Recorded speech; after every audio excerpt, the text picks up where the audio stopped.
And hello, everyone. Happy Friday. Welcome to Get a Grip with Coach Elix. I'm your host, Coach Elix. And with me, my amazing co host, Stephen Frederick Masick is here. Stephen Frederick Masick, who is also my husband and a medium, attorney and medium. How about that? And Stephen, Yes. I'm super excited because today we welcome back. I know all of our guests are my favorite people. But this one is one of my favorite people. Iris Fernandez Valdez is going to join us back, and we're going to talk a little bit about, we're actually going to talk a lot about safety and inclusive mental health, and specifically related to belonging and equity for the LGBTQ plus community. And in spite of the post-election results, I think this is an important conversation to be had. But before we do that, let's talk about how are you doing? Just great. Great. Just like the Seinfeld episode. I'm Toby. I'm great. I am great. I'm so, you know what, last night, and I'm so glad you got to come with me, I was able to celebrate with one of my favorite judges in juvenile court who retired. Yes. And, I was looking when I noticed that she came onto the bench, and I was doing work in Wareham Juvenile Court plus Brockton, and Brockton was my primary. And I think it was like 2009 or 2010, so like the last 13 years, because I closed up my juvenile court practice last March 21st.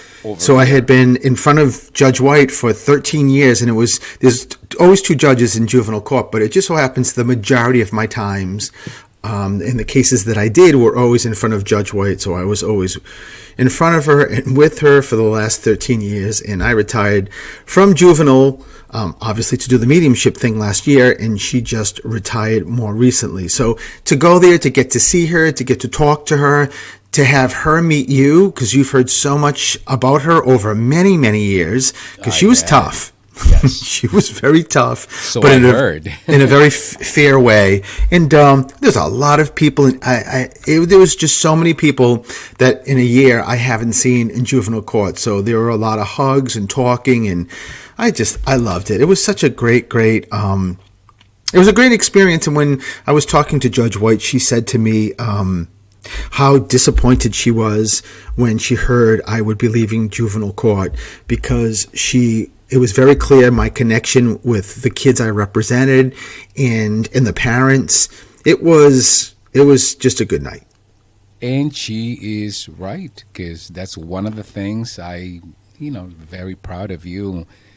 You took on that representing children, and you took on that responsibility very seriously, and you developed pretty amazing relationships with these young kids who saw you as one of the very few people, if not the only one, that would advocate for them. So she's absolutely right. But also I had an opportunity, Stephen, to meet some of the other characters from court that you talked about over and over and over and over again. And last night I was able to put faces with names. So it really was a wonderful experience. I'm glad you invited me. I'm so glad too. And my personality is, I'm serious when I have to be, but if I'm not in front of the judge, and even sometimes when I was, there was always, for me, it was always necessary to have some element of humor just to lighten up the mood, and of course 100% being representing my kids and stuff like that. But because I would talk to the court personnel and the court officers, and one of them that was there last night, Dan, who was like the greatest guy. And I remember one day, and I said this to Elix, it was within the last year that I retired, and I was walking in, and I'm like, "Hey, Dan." So we were just chatting, and he walked behind me, and the courtroom was filled with attorneys, because in juvenile court it's all confidential versus any other court. Anybody can be sitting in there and listening and watching. In juvenile court it's completely different, because it's you're dealing with minors, it's confidential, and the only people that are in those courtrooms when things are happening are the people that are really connected to the cases. And I opened the second double door to walk in, and all the attorneys were waiting for what was called the first call of the list, letting the judge know if we're ready or not. The judge wasn't on the bench, but Dan, the 6'3" court officer is behind me and puts his hands up like he was blowing a horn behind me, and as loud as he could, and I'm not going to do it justice because he did it amazingly. He was like, doo, doo, doo, doo, like, and just like announcing me. Like, your Highness is walking into the room. He didn't get it wrong. Let's just clarify. Oh, man. He got it right. But the thing is that, there was a lot of attorneys, and good attorneys, that he just wouldn't have done that with just because of the relationship. And that's what I just loved, being around them. And, of course, I turned red, and there was attorneys that, I didn't even know, just looked like, who the hell is this guy?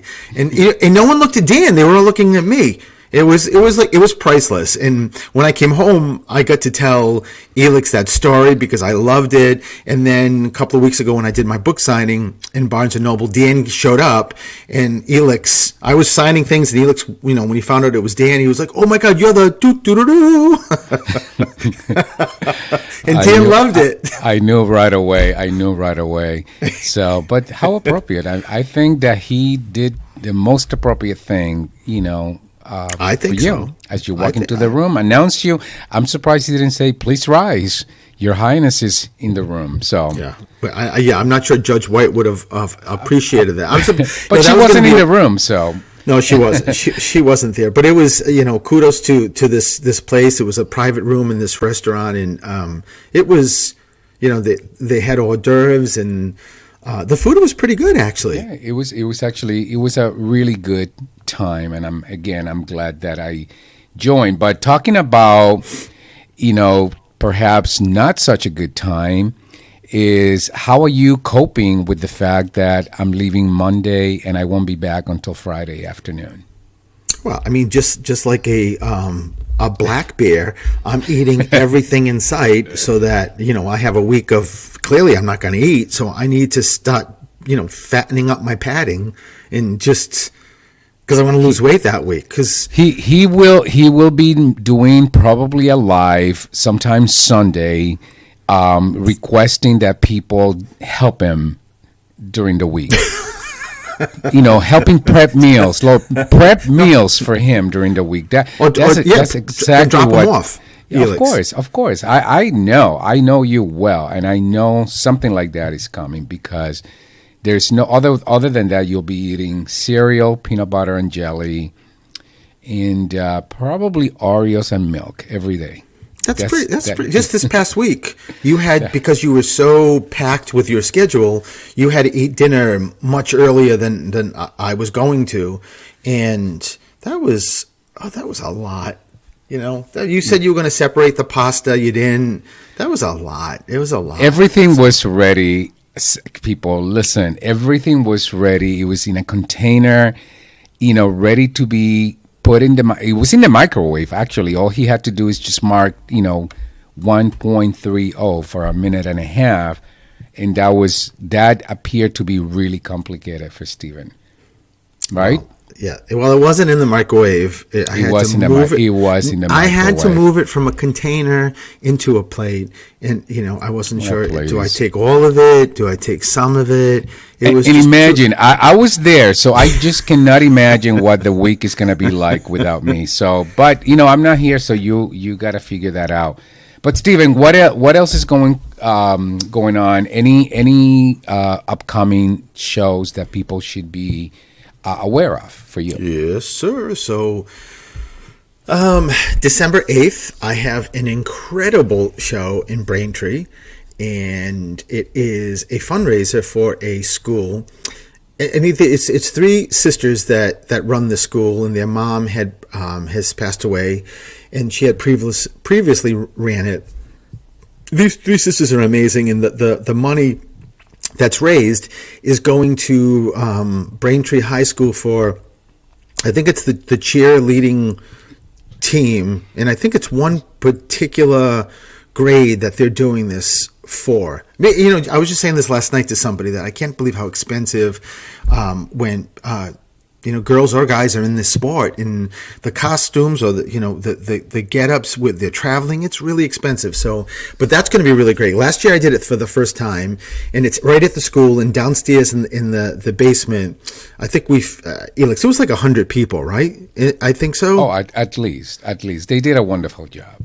They did, but this time is even better because the hour before I start, so at 10 o'clock, they're doing a shopping event. So they're getting all these local artists to come in and set up, and people can come in, drink a mimosa, and shop. And 10 to 11, then they fly out, and at 11 o'clock, I start, I think, to 12:30, and then there's going to be like a VIP session afterwards. So the VIP, you get the first couple of rows, and there's going to be a Q&A. It's a much, I think it's 25 people that there's VIP tickets. So that's going to be really fun. And in January 5th, I am back at Dunn & Sons, and that's a really great event because it's 16 people. Everybody gets red, which is amazing also in Yarmouth. And then I have another one that should be up this weekend, which is in... Oh my God, Elix, am I going to mess this up? In Lawrence, I think. It is Salvatore's restaurant. And no, you actually, I think you got it right. Yeah, I think so, because it's not in front of me, and I'm not well versed in that area. But I did last week. I did a sort of private function for a rehab. This amazing, wonderful woman who's the director at this rehab. She had all managers and the contacts that she has, partners throughout other hospitals and whatnot, to bring them over and give them entertainment. They had food, and I was the entertainment. I got to read a lot of people, which was great. One person that was in that event that goes to Salvador's and has seen Maureen Hancock, who does a lot of Salvador events, told the owner, you got to check out Stephen the Medium. He is very similar to Maureen. He was amazing. And then I got an email from Michael, who owns Salvador's, saying, would you be interested in coming in? So I'm like, of course. So how wild is that? Yeah, that is really wonderful. Oh my God, there was something else I wanted to say, and I don't know why it is escaping my mind. So hopefully I will remember it, because you bought me a present I don't know about. Yeah. Well, oh my goodness, people! I don't even know what to do with him. Most of the time. I don't know. I can't. It just escaped my mind. But anyways, bottom line is we do need to take a break. And when we come back, we are going to talk to Iris Fernandez Valdez, and we're going to talk about safe and inclusive mental health, insights on belonging and equity for the LGBTQ plus community. Hang in there. We'll be right back.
And hello, everyone, and welcome back to Get a Grip with Coach Elex. I'm your host, Coach Elex, and with me, my amazing co-host, Stephen the Medium. Stephen the Medium, is in the house. And today we're going to have an amazing conversation with an amazing guest, somebody we loved and respect and adore.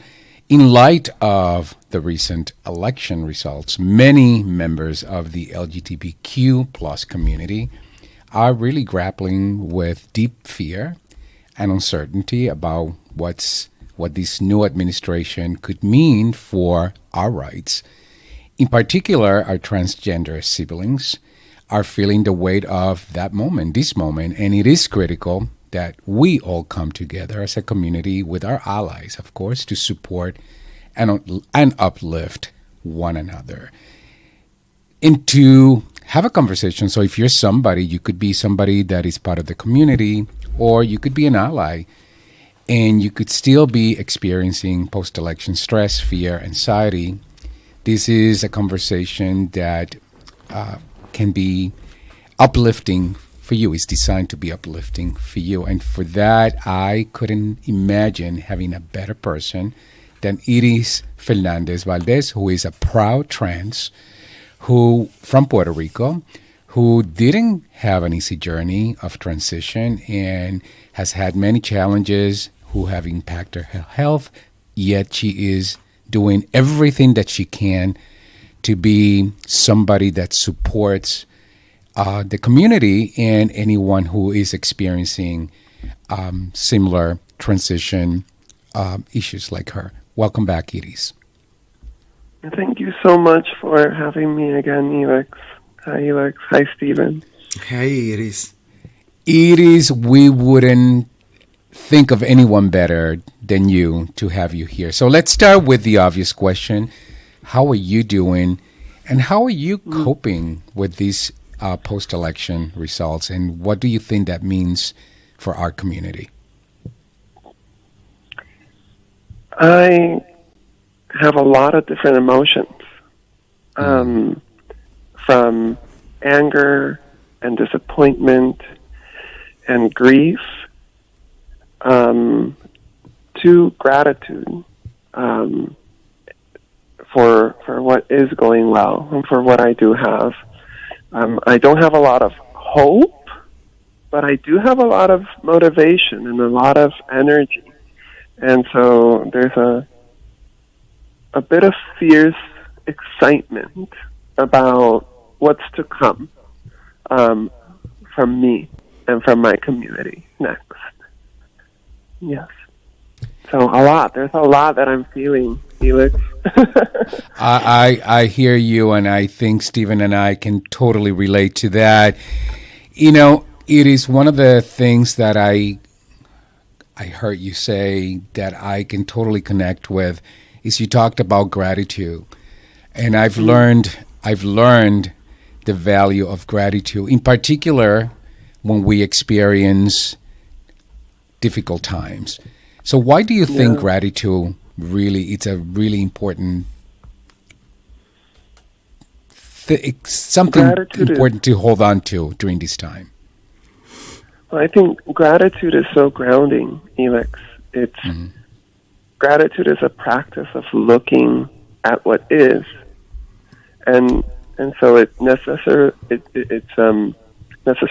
a practice of becoming present. So it's a mindful practice. Gratitude is a mindful practice of presence that we can point towards a number of different things. And so I can practice gratitude toward my anger. How would you do my that? My anger is there for a good reason. So I'm thinking about last week and how I've been moving through my emotions and processing the results of the election, even as they were unfolding. And Tuesday was a really dark day for me. Wednesday was a really dark day for me. And part of how I practiced gratitude was not to try to rush through or discard or be upset at my upsetness. and my negative emotions, but I was really there with them.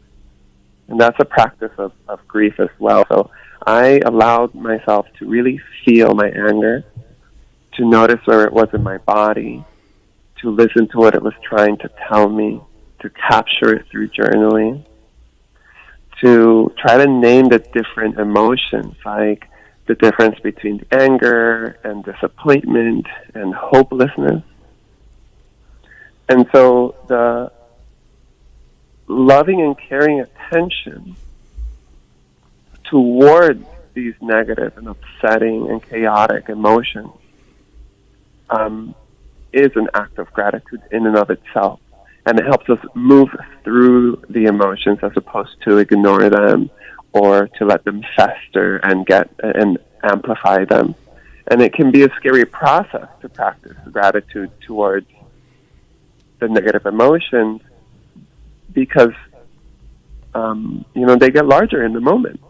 As I said, Tuesday and Wednesday were really dark days for me. I was not able to really focus on work that I had. I had to reschedule meetings and calls with other coaches, with clients.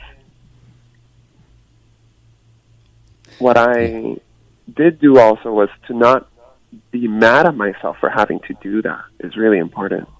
Yeah, so you gave yourself some grace also as well. Now, Stephen, beautiful word. Stephen, I know gratitude is a very important part of your own practice. What do you think about what Edie's just shared? I mean, I love it, and it's good to hear, Edie's, because it's when we're also in the present and in hearing and seeing what's going on.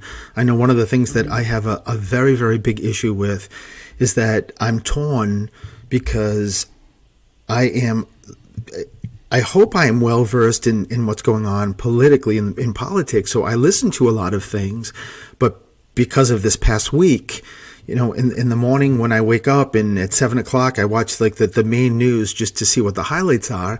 And since last Wednesday, I've been watching at 7:00. I watch like the regular local news, and so I can see the weather and everything that's going on locally.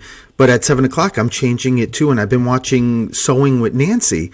And I know, and I don't sew. It's such a pull of, I want to know what's going on, but then there's such a pull of, I can't take this. I just can't take this. And it's like a seesaw of back and forth. So I love what you just talked about with gratitude, because I think gratitude is really the thing that can balance the seesaw. And again, what you also said about not being mad at yourself, Edie's, is I just wish I could just grab that statement and just throw it to everybody who needs it right now. I think you both just did do that. Go ahead, Edie's. No, I really love, Stephen, that you brought up this push and pull that we feel about wanting to be informed and remain informed, and also to care for ourselves, noticing the impact that it's having on our bodies, our minds, our physiology, to remain informed. And then I think it's important to acknowledge that keeping us dysregulated as a population is part of the point of the news, right? They want us afraid. They want us angry. They want us hopeless. Because when we have those emotions, and when we don't have the tools to practice gratitude towards them and then channel them into action, then we become paralyzed. And we become disconnected from ourselves and from one another. And we can't collectively organize. It's like bullying. When someone just throws names at you, you can't fight back. Yeah. But then it's not just a person in the playground, right? We have a whole news system saying the most horrible stuff that just keeps us isolated from one another. And so the balance is, how can we remain informed about the real things that are happening? Know when that it's enough. I have enough information. I'm going to be moved by my reaction. I'm going to notice how my spirit is wanting to be moved towards positive action, and I'm going to connect with my peers, with my community, with my friends, with the people who see me, with myself, so that it actually spurs into something concrete. Iris, I do have a question. At the beginning, you said that you felt hopeless, that you didn't feel hope, but you then said, "But I feel." And what was that? Yeah, so I don't feel a lot of hope, but I feel very motivated and energized, and I feel positively aligned within my body in a way that I usually associate with hope. So I'm actually trying to find the language for this because it's not a common thing. It's a new thing that I'm feeling. Yeah.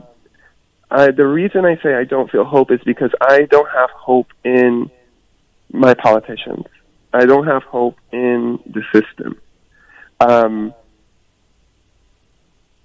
And so I don't have hope in like this sort of larger sense that I can go about my life in a normal way and everything's going to be fine. Yeah. But you're not alone. But I have and motivation and hope. Mm-hmm.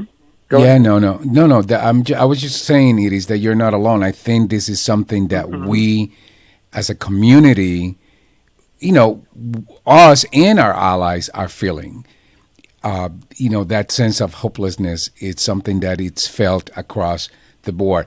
I have a follow-up question, Iris, but we do have to take a small commercial break. So hang in there. We'll be right back.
And hello, everyone, and welcome back to Get a Grip with Coach Helix. I'm your host, Coach Helix, and with me, my amazing co-host, Stephen F.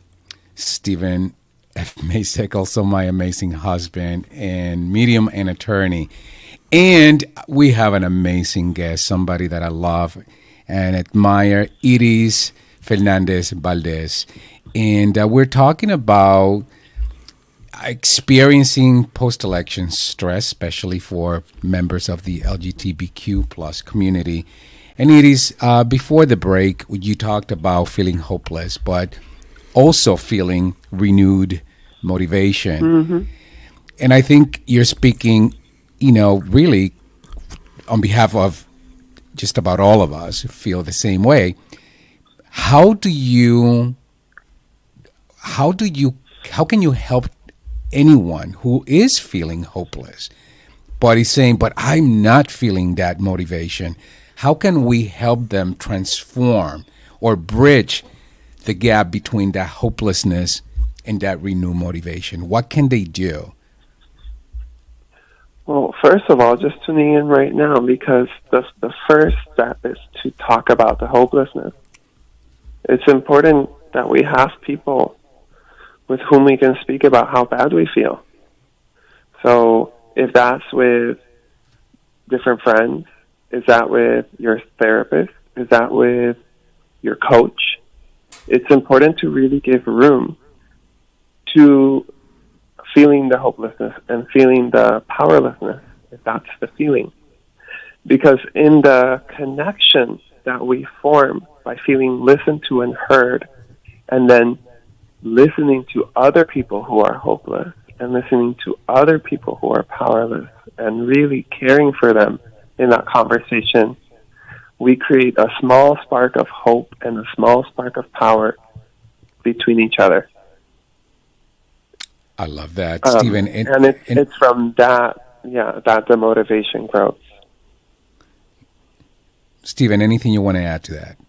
Yeah, I mean, I completely agree, because it's just the way I get through things, especially within the past, almost 2 weeks, was just reminding myself I'm not alone. And even that conversation that I have in my head is pulling all the other individuals that feel like me, even though I'm not actually communicating to them in my brain, in my head I am, but just reminding myself, especially when, after the election, Elix, came walking out and looked at me and didn't know the results. And I told him, and I was the strong Stephen, it's going to be okay. I'm not even affected. I am so connected. So are you, Elix. We're going to stand strong. We're going to get through this. That was, I think, Wednesday morning. Thursday, I was online and said to Elix, we're moving to Canada. That's how fast I was in a roller coaster of what the hell is going on.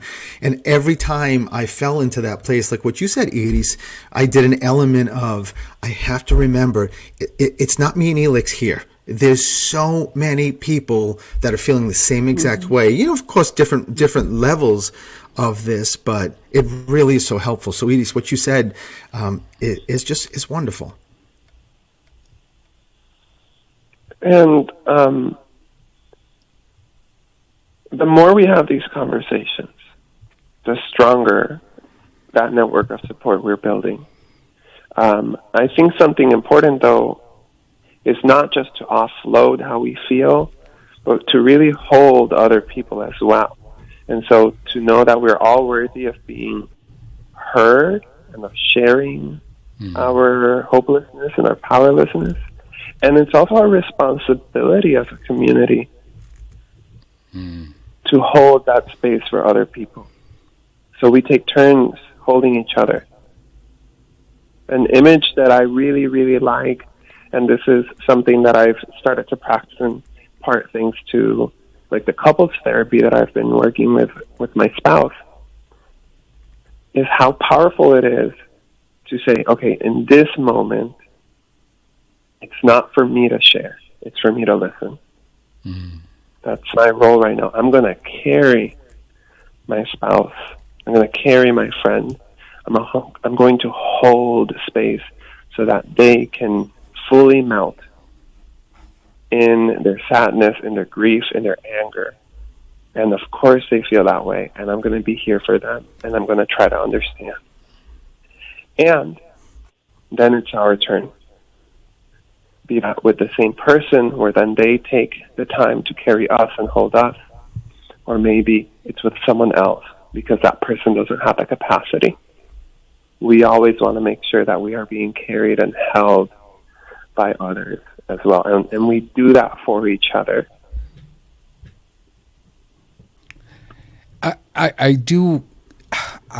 I feel everything you're saying, and one of the things that also comes to mind, and Stephen, I listened to Stephen have a conversation with someone, and he really make me pay attention, because you said, it's important to surround ourselves by a network of support. Mm-hmm. But what about when we know we have other people in that network that are not part of that network of support? Is it also our responsibility to create to draw that line in the sand, to create that boundary? I think so. Tell me a little bit more about the scenario that you have in mind. Well, I mean, I'll let Stephen, tell you more, but he was addressing a friend, and he was just very stern. Like, look, if you're gonna say something dumb, this is not the time to say it. I have zero room for that.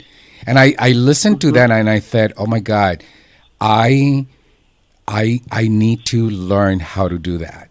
Well, wait a minute. I didn't say even though that does sound like me, but I really didn't say you're going to say something dumb. That's how I heard it, Stephen. I'm sure it does sound like you. Just saying. No, but it was a friend of mine who just was. Where have you been? Where have you been? Because I hadn't returned the phone call last week, and I was very upfront. With him, just saying, listen, I needed my space. I know that I am not an expert, but I know and he admitted and agreed that I am much more well versed in what's going on versus where your headspace is. And I knew if I brought something up, like I was looking online, I was checking people, reaching out to people I know in Canada to find out about what's the process. If you came back to me and said something like, yeah, you're not serious. You never leave your house. You love the house on Cape Cod. I said I would have just hung up on you, because it would sort of be like if you were going and planned and wanted to go to Hawaii forever in your life, and the day before you were leaving for Hawaii, your grandmother died, and I said to you, but you've always wanted to go to Hawaii. Like, why wouldn't you still go? I said that would be the way I feel about this. So, that's a great. Thank you for bringing this up, because when you tell me the story, and what becomes immediately obvious to me is that you were trying to communicate something to someone really deep and vulnerable, right? This idea of having to move countries that so many LGBTQ people are seriously considering right now. Mm-hmm. Like, it's not, like you said, this is not a joke. This is not woe is me either. This is a serious conversation that we're having with our partners, with our friends, with people we know abroad. Like, what would it look like to flee and become a refugee? That's the reality that we live in. And you're opening up and being vulnerable about something so serious. It's like telling someone, like you said, like, I'm sick, right? I might be dying. And they didn't listen. They didn't hear you. They weren't ready to receive your vulnerability and hold you and carry you. Instead, they focused on something different, not on the core message, which is something has changed. Mm-hmm. And when at this moment in history and time, I think Felix, we just don't. I don't have the capacity and the time for people who are not willing to listen.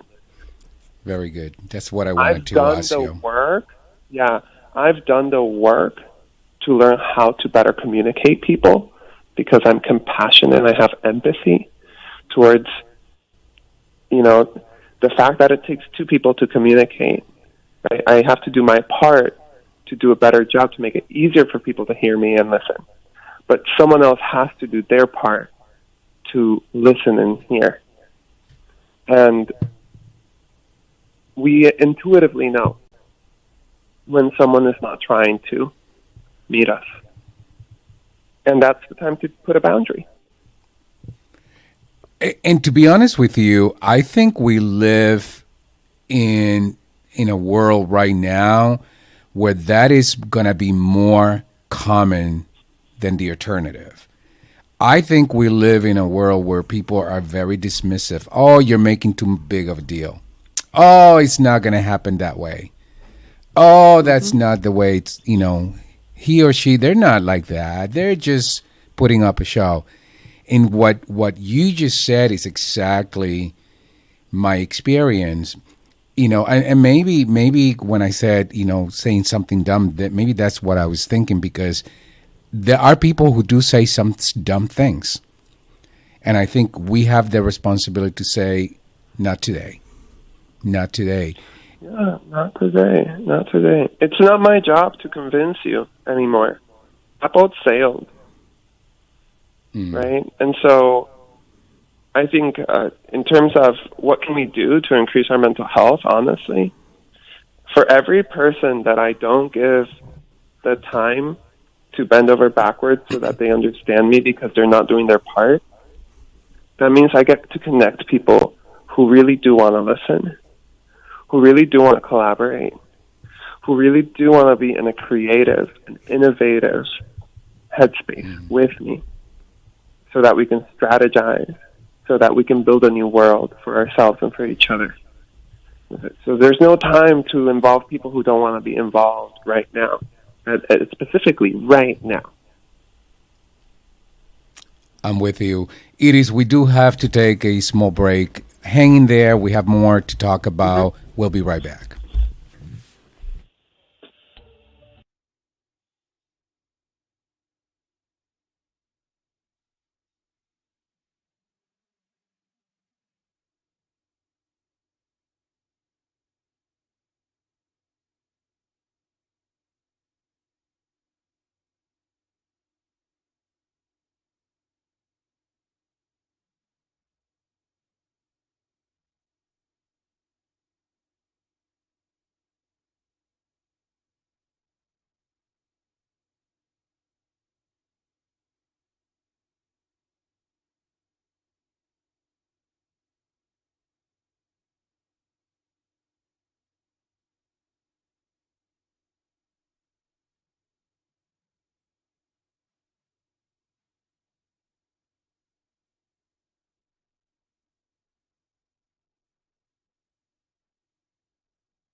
And hello, everyone, and welcome back to Get a Grip with Coach Elix. I'm your host, Coach Elix, and with me, my amazing co-host, Stephen Frederick.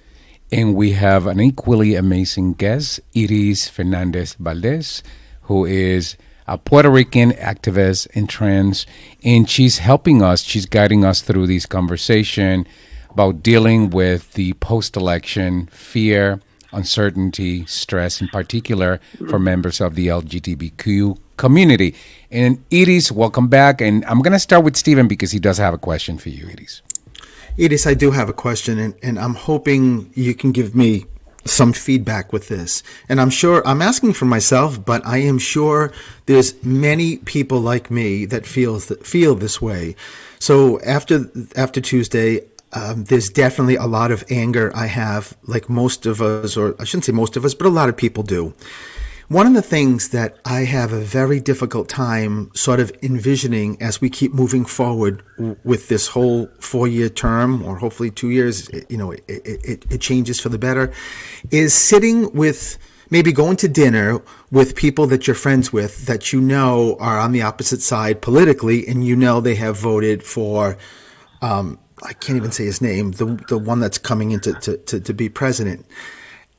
I have such a struggle with just envisioning myself going to dinner and just thinking somewhere in my head, you don't have the opportunity or the right anymore to sit with me and and enjoy my company when you are part of what potentially could be my rights being ripped apart and taken away from me.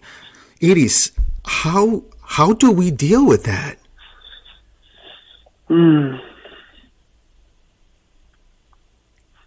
I know it's not easy. Thank you for that question, Stephen. No, yeah. I'm sitting with that question. I'm sitting with you, and that's the people who feel this way. I'm sitting with myself.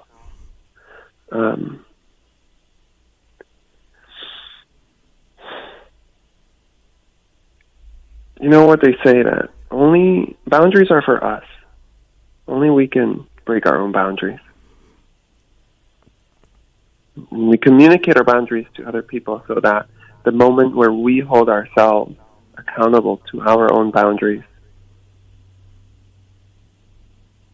they have been previously communicated, right?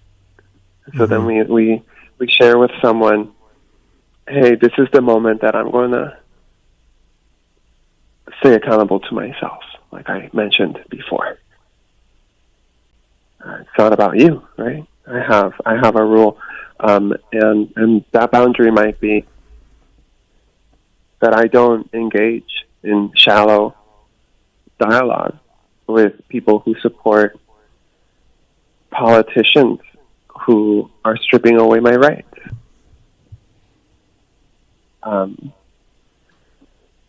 And that's it, right?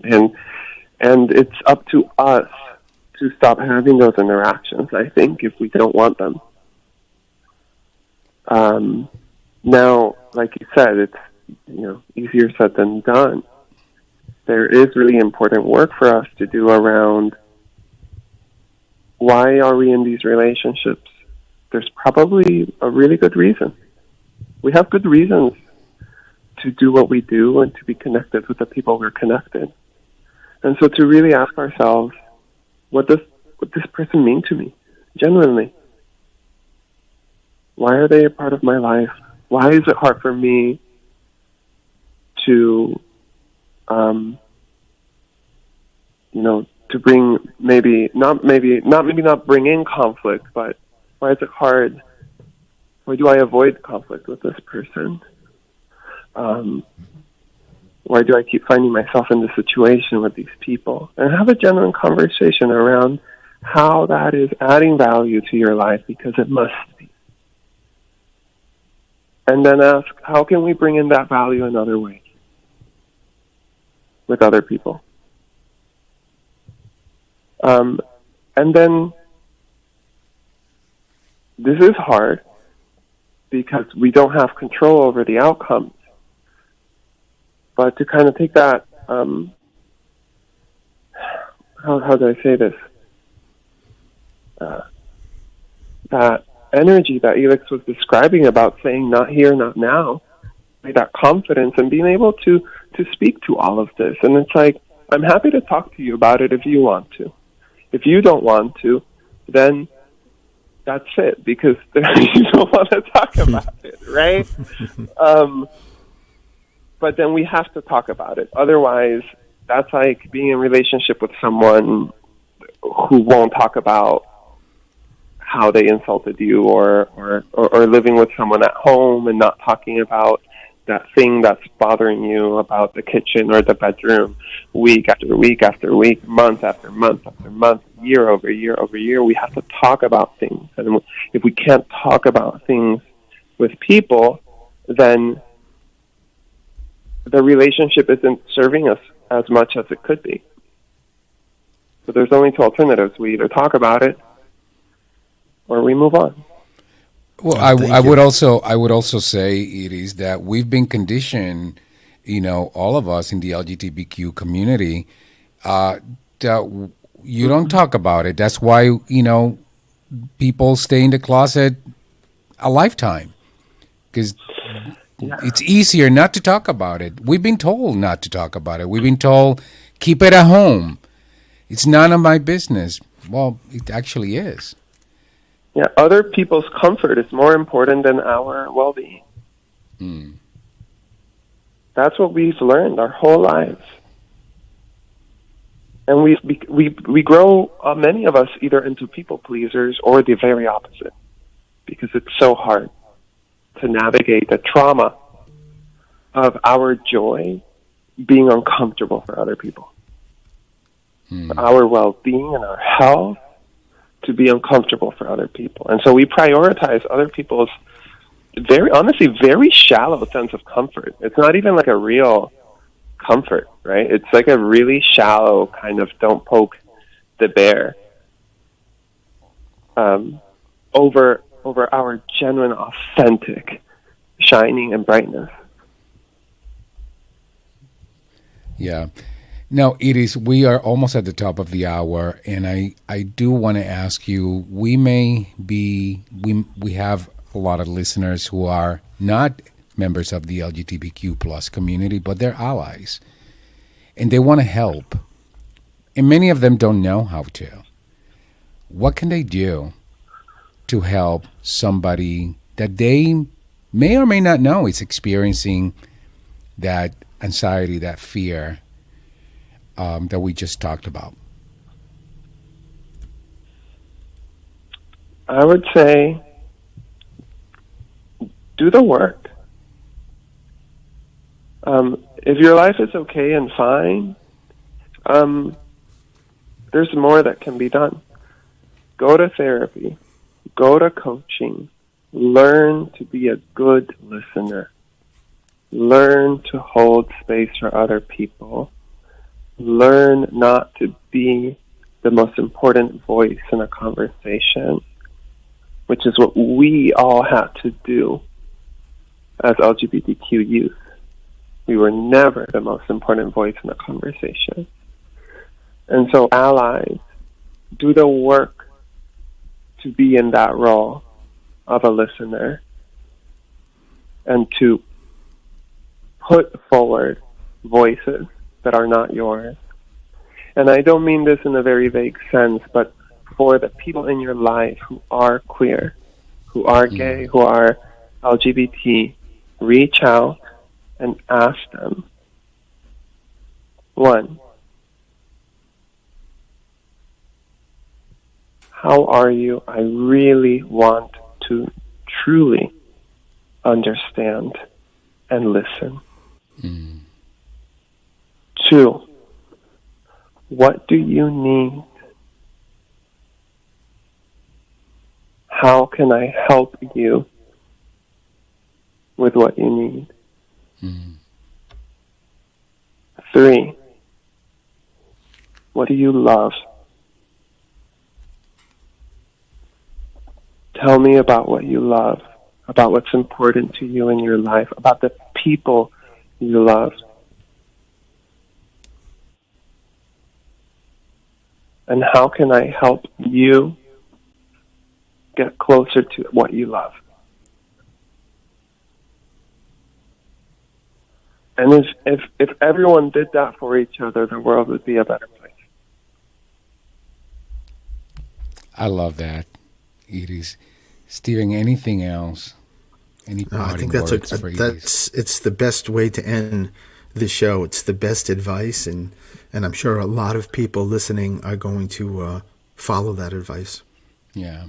Thank you, Edith, for taking the time Thank to you. be with us and for being so generous and so gracious in sharing yourself with us and with our listeners.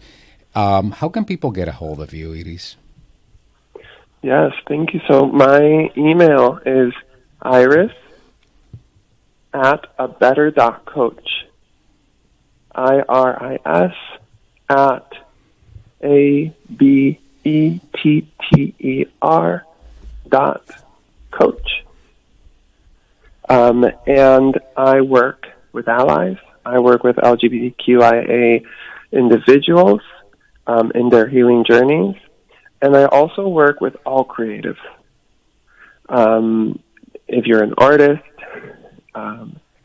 if you yearn to be more artistic and more creative in your life, I help people get through block.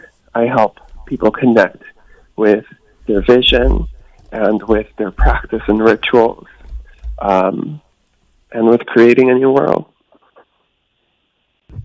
And I'm sure you are amazing at everything, and they're lucky to have you. Edith, thank you so much for joining us today. You're also, you have an open invitation to come back anytime, and we look forward to seeing you soon. And Edith, let me just tell you, you have two people here that listened to you, and two guys that are just in your corner and love you. For sure. Thank you. I felt that. I really felt that. Right back at you. Thank you, Iris. Gracias, mi amor. Un abrazo. And with that, we've come to the end of our show, Steven. Tell people how they can get a hold of you. Steven the Medium. It's that simple. It's that simple. Yeah, There's nothing simple about Steven, but it is simple to get a hold of him, Steven the Medium. And you can find me at Coach Helix. Thank you, Mr. Jim Jones, who's our GM, for taking over, producing our show, as Mark had a personal situation that he had to attend to. And thank you, everyone, at WARA 1320 AM radio in Attleboro for allowing us, or hosting our show. Thank you, everyone. Next week, Steven, it's going to be you. You want to remind people?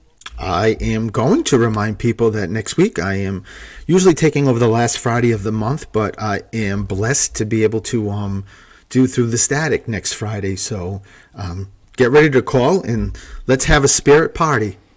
Beautiful. So you want to listen to Steven and have your loved ones come through, you got to check in his show next week, Through the Status. Same time, same day. Take care, everyone. Have a wonderful weekend. Bye-bye.